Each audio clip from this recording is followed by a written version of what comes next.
ఎటు తిరిగి భారత్ సరెండర్ అయిపోవాలి. ఇది ట్రంప్ టార్గెట్.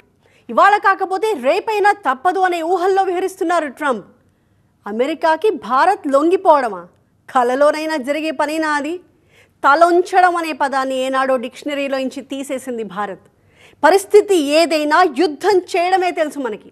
అయినా మన దేశానికి ఏం తక్కువ? కావాల్సినంత యుద్ధ సామగ్రి ఉంది మన దగ్గర. ఇక్కడ యువతే భారత్ బలం, ఆ యువత మేధస్సే భారత ఆయుధం. ఒళ్ళొంచి కష్టపడే వాళ్లే మన సైన్యం. భారత అవసరాన్ని మిగతా ప్రపంచానికి చాటి చెప్పడమే మన వ్యూహం. కాకపోతే ఇప్పటికిప్పుడు 56 లక్షల మంది ఐటీ ఉద్యోగులపై ఇంపాక్ట్ పడబోతోంది. 26 లక్షల కోట్ల రూపాయల విలువైన ఐటీ సెక్టర్ ఒక్కసారిగా షేక్ కాబోతోంది. ఆంక్షలతో బెదిరిస్తే ఎవరైనా కాళ్ల బేరానికి రావాల్సిందే అనేది ట్రంప్ తత్వం. అందుకే ఈ స్థాయిలో ప్రతీకారం కనిపిస్తోంది. అక్కడితోనే ఆపలేదు. నాన్ ఇమిగ్రెంట్ వీసా అప్లికెంట్స్కి చుక్కలు కనిపించబోతున్నాయి. ఒక రకంగా అమెరికా నుంచి విదేశీయులను, మరీ ముఖ్యంగా భారతీయులను పంపించేందుకు ట్రంప్ పన్నుతున్న పన్నాగం ఇది. ట్రంప్ వ్యూహం ఏంటో ఆల్రెడీ అర్థమైపోయింది మనకి. కానీ దానికి పరిష్కారం ఏంటి? ఐటీ సెక్టర్లో తెలుగు టాలెంటే ఎక్కువ. అమెరికా డ్రీమ్స్ ఉండే వాళ్ళలో మన వాళ్ళు ఎక్కువే. అయితే ఇక అమెరికా క్రేజ్ వదులుకోవాల్సిందేనా? ఓవరాల్గా ఈ ఇష్యూని ఇండియా ఎలా హ్యాండిల్ చేయబోతోంది? ఆ కంప్లీట్ అనాలిసిస్ ఇవాల్టి బర్నింగ్ టాపిక్లో.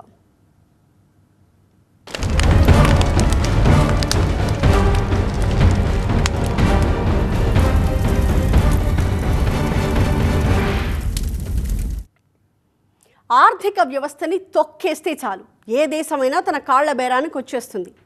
ట్రంప్ అనే కాదు, అమెరికా పాలసీనే అలా ఉంటుందేమో. ట్రంప్ అస్త్రం కూడా ఇదే. భారత్కి డాలర్ల అవసరం చాలా ఉంది, ఎప్పుడు ఉంటుంది. ఎంత ఎక్స్పోర్ట్స్ పెరిగితే అన్ని డాలర్లు. సరిగ్గా దానిపైనే దెబ్బేశారు ట్రంప్. టారిఫ్లను భరించలేని స్థాయికి పెంచేశారు. ఇండియాకి ఎక్కువ డాలర్లు తెచ్చిపెట్టే సెక్టర్ ఐటీ. ఆ రంగాన్ని చావు దెబ్బ కొట్టాలనుకుంటున్నారు. అమెరికాకి ఎక్కువగా వచ్చే విదేశీయుల్లో ఫస్ట్ ప్లేస్ మన ఇండియన్స్దే. వాళ్లే భారత్కి డాలర్స్ పంపిస్తూ ఉంటారు. చివరికి వారిని కూడా టార్గెట్ చేశారు. ఇలా అష్టదిగ్బంధనం చేసి ఊపిరాడకుండా చేయాలి అనేదే ట్రంప్ ప్లాన్. ట్రంప్ ప్రయోగించబోయేది నిజంగా ఒక బ్రహ్మాస్త్రమే. ఒక్కసారి వదిలితే ఇక తిరుగుండదంతే. టార్గెట్ ని చేసి తీరుతుంది. ఇంతకీ ఏంటా బ్రహ్మాస్త్రం అంటే, అమెరికన్ కంపెనీలకు కావాల్సిన ఇన్ఫర్మేషన్ టెక్నాలజీ అందించేవి మోస్ట్లీ మన భారత ఐటీ కంపెనీలే. హైదరాబాద్, బెంగళూరు, చెన్నై, పూణే, ఢిల్లీలో ఉన్న కంపెనీలు, అందులో ఉండే లక్షల మంది ఐటీ ఉద్యోగులు చేసే పని ప్రపంచ దేశాలతో పాటు అమెరికన్ కంపెనీలకు ఐటీ సర్వీసెస్ అందించడమే. అమెరికాలో నడుస్తున్న బ్యాంకులు, హాస్పిటల్స్, ఇన్సూరెన్స్ కంపెనీలు, షాపింగ్ మాల్స్, చివరికి కాఫీ షాప్స్ కి కూడా సాఫ్ట్వేర్ అవసరం. వాటికి సాఫ్ట్వేర్ సొల్యూషన్స్ అందిస్తున్నది ఎక్కువగా మన భారతీయ కంపెనీలే. టీసీఎస్, ఇన్ఫోసిస్, విప్రో, టెక్ మహీంద్రా వంటి బిగ్ ప్లేయర్స్ తో పాటు మిగతా ఐటీ కంపెనీలు అమెరికా ప్రాజెక్టులపైనే ఆధారపడి ఇండియాలో కంపెనీలు నడుపుతున్నాయి. సో అక్కడెక్కడో ఉన్న అమెరికా కంపెనీలు ఇండియాలో ఉన్న ఐటీ కంపెనీలతో పరిచయించుకోవడమే అవుట్సోర్సింగ్. దీన్ని దెబ్బ కొట్టాలి అనుకుంటున్నారు ట్రంప్. ప్రపంచంలోనే అతిపెద్ద అవుట్సోర్సింగ్ సెంటర్ ఇండియానే. దీని మార్కెట్ సైజ్ 26,45,000 కోట్ల రూపాయలు. దాదాపు 56,70,000 మంది ఐటీ ఉద్యోగులు పనిచేస్తున్నారు ఈ అవుట్సోర్సింగ్ మీద. భారత ఆర్థిక వ్యవస్థకు ఊపిరి మన ఐటీ సెక్టర్. తెలంగాణకు 60% ఆదాయం వస్తోందంటే కారణం హైదరాబాద్. హైదరాబాద్ నుంచి అంత ఆదాయం రావడానికి కారణం ఐటీ కంపెనీస్. సరిగ్గా ఈ ఆయువు పట్టుపైనే కొట్టబోతున్నారు ట్రంప్.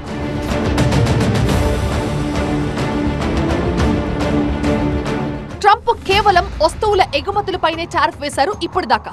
అమ్మయ్యా, ఐటీ సర్వీసెస్ జోలికి వెళ్లలేదు అని సంతోషించాం ఈ క్షణం దాకా. బట్ ఇప్పుడు ఐటీ సెక్టర్ కూడా ఫైట్ చేయాల్సి వస్తోంది.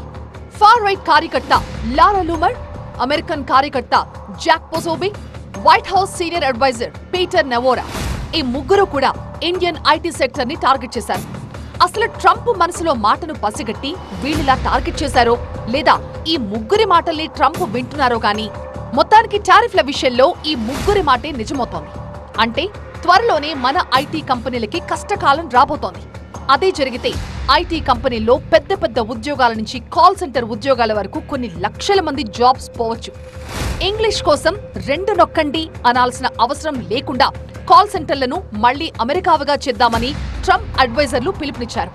అంటే ఏదో పెద్ద ప్లానే ఉండబోతోంది.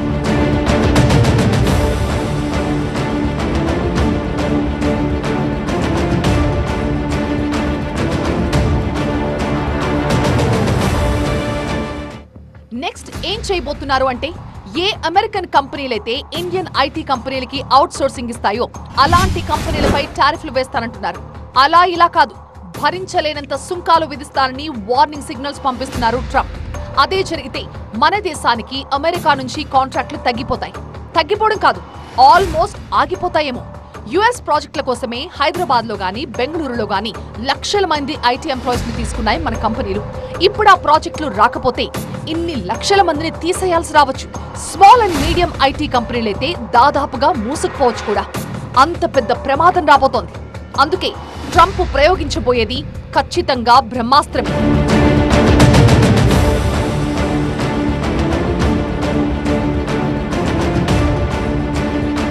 మన ఐటీ కంపెనీలు లేకుండా, మనం అందించే సాఫ్ట్వేర్ సొల్యూషన్స్ లేకుండా అమెరికన్ కంపెనీలు బతకగలవా? ఖచ్చితంగా బతకలేవు. కాకపోతే వాటికి మరో దారి లేదు. ట్రంప్ గనక అవుట్ సోర్సింగ్ కాంట్రాక్ట్లు ఇచ్చే అమెరికన్ కంపెనీలపై భారీ టారిఫ్లు విధిస్తే ఆ నష్టాన్ని పూడ్చుకోవడానికి ప్రాజెక్ట్ కాస్ట్ తగ్గించుకుంటాయి. అంటే చేస్తే తక్కువకి చేయండి, లేదా వేరే ఆల్టర్నేటివ్స్ వెతుక్కుంటామని చెప్తాయి. అలాంటప్పుడు ప్రాజెక్ట్ వస్తేనే గొప్ప అనుకుంటే గనక ఇక్కడి ఎంప్లాయీస్ కిచ్చే జీతాల్లో భారీగా కోతలు పడతాయి. కాస్ట్ కటింగ్ లో భాగంగా ఇక్కడి ఉద్యోగుల సంఖ్య కూడా తగ్గించుకుంటాయి. ఇంతకీ ఎంత నష్టం మనకి? ముందుగా తెలంగాణ పరిస్థితి ఏంటో రఫ్ గా చూద్దాం. బడా ఐటీ కంపెనీలు గ్లోబల్ క్యాపబిలిటీ సెంటర్లకు care of Hyderabad. Global capability centres అంటే సపోజ్ మైక్రోసాఫ్ట్ లాంటి ఒక అమెరికా కంపెనీ నేరుగా హైదరాబాద్ లో సెంటర్ ని ఓపెన్ చేయడం. అలాంటి కంపెనీలు ఇండియాలో 2000కు పైగా ఉంటే ఒక్క హైదరాబాద్ లోనే 355కు మించున్నాయి. ఈ 355+ కంపెనీల్లో దాదాపు 3 లక్షల మంది ఐటీ ప్రొఫెషనల్స్ పనిచేస్తున్నారు. రేపొద్దున ఇలాంటి కంపెనీలు హైదరాబాద్ కి రాకపోవచ్చు. ఉన్న కంపెనీలు కొత్తగా ఎంప్లాయీస్ ని తీసుకోకపోవచ్చు, లేదా ఉన్న వాళ్ళని తీసేయొచ్చు కూడా. తెలుగు వాళ్ళకి మేజర్ సెగ్మెంట్ ఇంపాక్ట్ అవుతుంది. తెలుగు వాళ్ళు అక్కడ highest tax payers in USA. అదే కాకుండా లాట్ ఆఫ్ అవుట్ సోర్సింగ్ మనకి తెలంగాణకి అవుతుంది, అండ్ మన ఆంధ్రప్రదేశ్లో కూడా ఈ ఐటీ సెగ్మెంట్ అనేది ఉంది. తెలుగు వాళ్ళకి డెఫినెట్గా ఇంపాక్ట్ అనేది ఉంటుంది. అదేవిధంగా తెలుగు వాళ్ళు ఇంపాక్ట్ అయినంత మాత్రాన మన ఎకానమీకి పెద్దగా ఇంపాక్ట్ ఏమి ఉండదు. బికాజ్ మన కస్టమర్ బేస్ ఇక్కడ not only is dependent on America, client base is all spread across Europe and Asia Pacific regions. IT సెక్టర్లో తెలంగాణ సత్తా ఏంటంటే, ఇండియన్ ఐటీ ఎక్స్పోర్ట్స్ లో 31% వాటా మనదే. ఇండియాలోనే సెకండ్ ప్లేస్ లో ఉంది తెలంగాణ. 2022-23 డేటా ప్రకారం ఒక్క తెలంగాణ నుంచి $32 బిలియన్, అంటే 2,41,275 కోట్ల రూపాయల ఐటీ ఎక్స్పోర్ట్స్ జరిగాయి. ఇంత బిజినెస్ జరుగుతోంది కాబట్టి తెలంగాణలో 9,05,715 మంది ఐటీ ఉద్యోగులు పనిచేస్తున్నారు. ఇప్పుడు ఈ కంపెనీలు అన్నింటిపైన, అందులోని ఉద్యోగులందరిపైన ట్రంప్ ఎఫెక్ట్ పడబోతోంది. సపోజ్ ఇండియాలో 20,000 మందికి పైగా ఉద్యోగాలు కల్పించింది మైక్రోసాఫ్ట్. అందులో ఒక్క గచ్చిబౌలి క్యాంపస్ లోని 2,500 మందికి పైగా పనిచేస్తున్నారు. మరో 4,800 ఉద్యోగుల్ని తీసుకోవాలి అనుకుంటోంది. అమెజాన్ కంపెనీ ఇండియాలో 15,000 మందికి పైగా ఉద్యోగాలిచ్చింది. అందులో హైదరాబాద్ క్యాంపసే పెద్దది. మొత్తం 6,000 మందికి పైగా ఉద్యోగులు పనిచేస్తున్నారు. ఇక గూగుల్ కంపెనీ అమెరికా తర్వాత అతిపెద్ద క్యాంపస్ హైదరాబాద్ లోనే పెట్టింది. దాదాపు 25,500 మందికి జాబ్స్ ఇచ్చింది. ఇప్పుడు ఇన్ని వేల మంది ఉద్యోగులపైన ట్రంప్ టారిఫ్ ఎఫెక్ట్ పడబోతోంది. కొత్త ఉద్యోగాల సంగతి దేవుడెరుగు. ట్రంప్ టారిఫ్ల నిర్ణయంతో ఉన్న ఉద్యోగుల్ని తీసేసే పరిస్థితి రాబోతోంది. నియర్ షోర్ ఆప్షన్స్ కూడా ఉన్నాయండి అమెరికాకి, like Mexico and other Asian countries where the per hour rate of an employee is lesser. So మన రష్యా యుక్రెయిన్ వార్ వల్ల మన మీద ఇలాంటి టారిఫ్స్ ఇంప్లిమెంట్ చేయడం అనేది is not a good thing అండి. అండ్ లాంగ్ రన్లో this will not work out for the America as well as it will be a problem for the Indian employees as well. ఇక Indian IT కంపెనీలకు సైతం ఇంతకంటే పెద్ద కష్టమే వచ్చింది. భారత ఐటీ దిగ్గజం TCS లో ప్రపంచ వ్యాప్తంగా 6 లక్షల మందికి పైగా పనిచేస్తున్నారు. TCS కు దేశంలో ఉన్న అతిపెద్ద క్యాంపస్లలో హైదరాబాద్ ఒకటి. ఇక్కడ 35,000 మందికి పైగా జాబ్స్ చేస్తున్నారు. ఇది కాక పోచారం క్యాంపస్ లో మరో 10,000 మందికి పైగా ఉద్యోగాలు ఇవ్వాలనుకుంటోంది. ఇక కాగ్నిజెంట్ కంపెనీ 750 కోట్ల పెట్టుబడితో కొత్తగా 17,000 జాబ్స్ క్రియేట్ చేయాలి అనుకుంటోంది. ఆల్రెడీ హైదరాబాద్ లోని కాగ్నిజెంట్ లో 57,000 మంది పనిచేస్తున్నారు. HCL టెక్నాలజీస్ కి హైదరాబాద్ లో 10,000కు పైగా ఉద్యోగులున్నారు. విప్రో గోపల్పల్లి క్యాంపస్ లో 11,000 ఉద్యోగులు పనిచేస్తున్నారు. కొత్తగా మరో 5,000 మందికి ఉద్యోగాలు ఇవ్వాలనుకుంటోంది. ఇక టెక్ మహీంద్రాకు ప్రపంచవ్యాప్తంగా 1,47,000 మంది ఉద్యోగులున్నారు. ఈ కంపెనీలు వాటిలో పనిచేస్తున్న ఐటీ ఎంప్లాయీస్ కి మెయిన్ సోర్స్ అమెరికా ప్రాజెక్టులే. ట్రంప్ గనక అవుట్ సోర్సింగ్ పై భారీ టారిఫ్లు విధిస్తే కొన్ని లక్షల మంది ఉద్యోగుల్ని ఇంటికి పంపించేయాల్సి వస్తుంది. ఇదే ట్రంప్ ప్రయోగించబోయే అతిపెద్ద బ్రహ్మాస్త్రం. ట్రంప్ ప్రయోగించింది బ్రహ్మాస్త్రమే కావచ్చు, దానికి తిరుగులేకపోవచ్చు. రావణ యుద్ధంలో ఆంజనేయుడు తట్టుకుని నిలబడినట్టు ఆ అస్త్రాన్ని భరించగలిగేంత శక్తి మన దగ్గర కూడా ఉంది. ఒక విధంగా అమెరికా అందించిన గొప్ప అవకాశంగా చూడొచ్చు దీన్ని. కేంద్ర మంత్రి అశ్విని వైష్ణవ్ ఆల్రెడీ ఒక తరుణోపాయం చెప్పకనే చెప్పారు. కేవలం ఇండియన్ ఐటీ సెక్టర్ని కాపాడుకోవడమే కాదు, మన వాళ్ళ మేధస్సు ఎంతో ప్రపంచానికి చెప్పబోతున్నారు. ఈ రోజుల్లో ఇన్ఫర్మేషన్ టెక్నాలజీ అవసరం లేని రంగం ఏది? ప్రతి సెక్టర్కి అవసరమే. అమెరికా ఒక్కటే కాదు ఐటీని వాడేది, దాదాపు ప్రపంచ దేశాలన్నీ సాఫ్ట్వేర్ని వాడాల్సిందే. సో మనకున్న అవకాశాలు ప్రపంచమంతా. కాకపోతే భారత ఐటీ కంపెనీలకు దాదాపు 60% పైగా ఇన్కమ్ ఒక్క అమెరికా నుంచే వస్తాయి. అంతే తప్ప మిగతా దేశాల్లో ఆపర్చునిటీస్ లేవని కాదు. అందుకే కేంద్ర మంత్రి అశ్విని వైష్ణవ్ ఒక స్టేట్మెంట్ ఇచ్చారు. యూరప్లో దాదాపు 50 దేశాలున్నాయి, ఆల్మోస్ట్ అన్ని రిచ్ కంట్రీసే. ఇకపై యూరప్ దేశాలపై ఫోకస్ పెట్టబోతున్నామన్నారు కేంద్ర మంత్రి. ఆల్రెడీ యూరప్లో ఇండియన్ ఐటీ సర్వీసెస్కి డిమాండ్ పెరిగింది. జర్మనీ, యూకే, ఫ్రాన్స్, ఇటలీలో కొన్ని కంపెనీలు విస్తరించడం ప్రారంభించాయి. SAP, సిమెన్స్ వంటి యూరోపియన్ కంపెనీలతో TCS, ఇన్ఫోసిస్, విప్రో వంటి కంపెనీలు అగ్రిమెంట్స్ చేసుకున్నాయి. యూరప్లో ఆటోమొబైల్, మ్యానుఫ్యాక్చరింగ్ కంపెనీలు ఎక్కువ. అయితేనేం వాటికి internet of things, automation, supply chain మేనేజ్మెంట్కి సాఫ్ట్వేర్ అవసరం. ఆ అవసరాలు తీర్చబోతున్నాయి ఇండియన్ ఐటీ కంపెనీస్. ఆసియాలోనే 48 దేశాలున్నాయి. అమెరికా కాకపోతే ఆసియా దేశాలపై ఫోకస్ పెంచుతామంటోంది కేంద్రం. జపాన్లో వృద్ధులు పెరిగిపోతూ ఉండడంతో సాఫ్ట్వేర్పై ఎక్కువగా ఆధారపడుతోంది ఆ దేశం. ఆ ఆపర్చునిటీని క్యాచ్ చేయబోతోంది ఇండియా. ఆల్రెడీ మొన్ననే జపాన్ వెళ్ళొచ్చారు ప్రధాని మోదీ. ఇక ఆయిల్ రిచ్ కంట్రీస్ అయిన Saudi Arabia, UAE digital transformation projects చేపడుతున్నాయి. స్మార్ట్ సిటీస్ నిర్మిస్తున్నాయి. ఈ గవర్నెన్స్ పై ఫోకస్ పెడుతున్నాయి. క్లౌడ్, ఆర్టిఫిషియల్ ఇంటెలిజెన్స్ పై పెట్టుబడులు పెడుతున్నాయి. ఆ దేశాలకు ఐటీ సొల్యూషన్స్ ఇచ్చేందుకు ఇండియన్ కంపెనీలు రెడీగా ఉన్నాయి. ఆరామ్కో, యాడ్నాక్ వంటి కంపెనీలతో ఒప్పందాలు చేసుకున్నాయి మన ఐటీ కంపెనీలు. ఇక ఆఫ్రికన్ మార్కెట్తో పాటు ఆస్ట్రేలియా, సింగపూర్లో కూడా బోలెడ్ అవకాశాలున్నాయి మనకి. So Europe, Japan, Asia, Africa దేశాలతో ఆల్రెడీ చర్చలు జరుపుతున్నామని స్టేట్మెంట్ ఇచ్చారు కేంద్ర మంత్రి అశ్విని వైష్ణవ్. పైగా టెక్నాలజీ డైవర్సిఫికేషన్లో ఇండియానే the leader. Artificial intelligence, machine learning, internet of things, blockchain డెవలప్మెంట్లో ఇండియా ముందుంది. ఇక లైఫ్ సైన్సెస్, బయోటెక్నాలజీ రంగంలో, ఆటోమొబైల్, ఏరోస్పేస్, డిఫెన్స్ వంటి కొత్త రంగాలలో విస్తరణకి పుష్కలమైన అవకాశాలున్నాయి.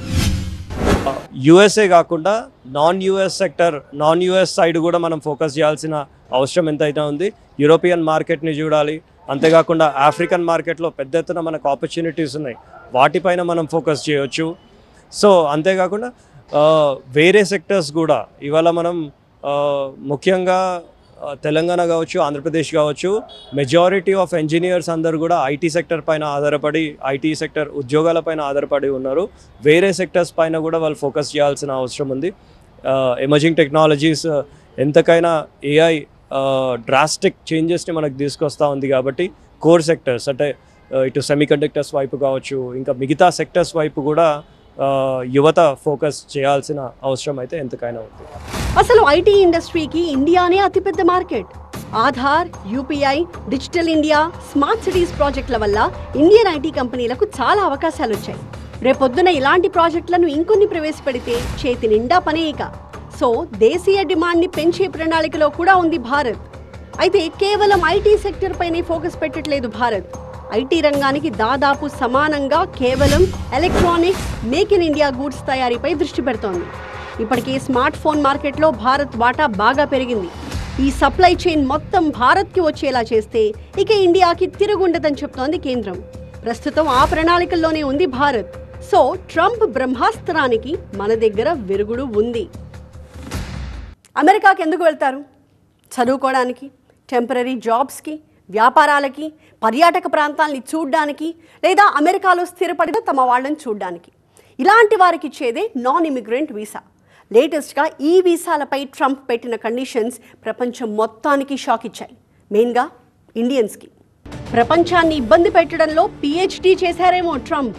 అధ్యక్షుడి చేతిలో ఉండే కొన్ని అసాధారణ నిర్ణయాధికారాలను ఉపయోగించుకుని ఎడాపెడా టారిఫ్లు వాయించేస్తున్నారు. ఇప్పుడు వీసాలపై కఠినమైన ఆంక్షలు విధించారు. సపోజ్ నాన్ ఇమిగ్రెంట్ వీసాతో అమెరికా వెళ్లారనుకోండి, వెళ్లిన పని అవ్వకనో ఇంకొన్ని రోజులు ఉండాలనిపించో గడువు తీరుతున్నా అక్కడే ఉంటారు. ఎందుకంటే అదే అమెరికాలో మళ్లీ వీసా కోసం అప్లై చేసుకోవచ్చన్న ధైర్యం. కానీ ఇకపై ఆ ఛాన్స్ లేదు. కొత్త రూల్ ప్రకారం నాన్ ఇమిగ్రెంట్ వీసా కోసం మళ్లీ సొంత దేశానికే వెళ్ళాలి. ఇంటర్వ్యూలను అక్కడే పూర్తి చేయాలి. అయితే ఇన్నాళ్ళు ఒక వెసులుబాటు ఉండేది. అమెరికాలో కాకపోతే మరో దేశం వెళ్ళి ఆ దేశంలోని అమెరికన్ ఎంబసీలో ఇంటర్వ్యూకి అటెండ్ అయ్యేవాళ్ళు. ఎందుకంటే ఒక్కోసారి సొంత దేశంలో వీసా స్లాట్స్ దొరకపోవచ్చు. సపోజ్ ఇండియానే తీసుకుంటే మళ్లీ వీసాకి అప్లై చేసి ఇంటర్వ్యూ షెడ్యూల్కి అటెండ్ అవ్వాలి అంటే కనీసం 5-6 నెలలు వెయిట్ చేయాలి. నాన్ ఇమిగ్రెంట్ వీసాపై వెళ్ళిన వాళ్ళకి అంత గడువు ఉండదు. అందుకే ప్రపంచవ్యాప్తంగా ఎక్కడ షెడ్యూల్స్ ఖాళీగా ఉన్నాయో చూసుకుని ఆ దేశాలకు వెళ్లేవాళ్ళు. ఎవరి వరకు ఎందుకు, భారతీయులే వీసా ఇంటర్వ్యూల కోసం థాయిలాండ్, సింగపూర్, జర్మనీ, బ్రెజిల్ ఇలా వివిధ దేశాలకు వెళ్లి త్వరగా వీసాలు పొందేవాళ్ళు. కానీ ఇప్పుడు ఆ ఆప్షన్ లేదు. సొంత దేశానికి వెళ్లాల్సిందే. అక్కడి అమెరికా ఎంబసీ, కాన్సులేట్లో ఇంటర్వ్యూకి అటెండ్ అవ్వాల్సిందే. పైగా 14 ఏళ్లలోపు పిల్లల నుంచి 79 ఏళ్లు పైబడిన వాళ్ళు సైతం సొంత దేశానికే వెళ్లి వీసా ఇంటర్వ్యూకి షెడ్యూల్ తీసుకోవాల్సిందే. ఈ రూల్ని వెంటనే అమల్లోకి తెచ్చింది అమెరికా. ట్రంప్ నిర్ణయం అమెరికాలో ఉంటున్న ప్రపంచ దేశాల ప్రజలపై పడుతోంది, మరీ ముఖ్యంగా ఇండియన్స్పై. దీనివల్ల అమెరికాలో వ్యాపారాలకు, టెంపరరీ జాబ్స్కి, చదువుకోవడానికి వెళ్లిన వాళ్ళు ఇంటర్వ్యూ షెడ్యూల్ కోసం కనీసం 4-5 నెలలు ఇండియాలోనే ఉండిపోవాల్సి వస్తుంది. చెన్నైలో అయితే 9 నెలల దాకా అపాయింట్మెంట్ దొరకట్లేదు.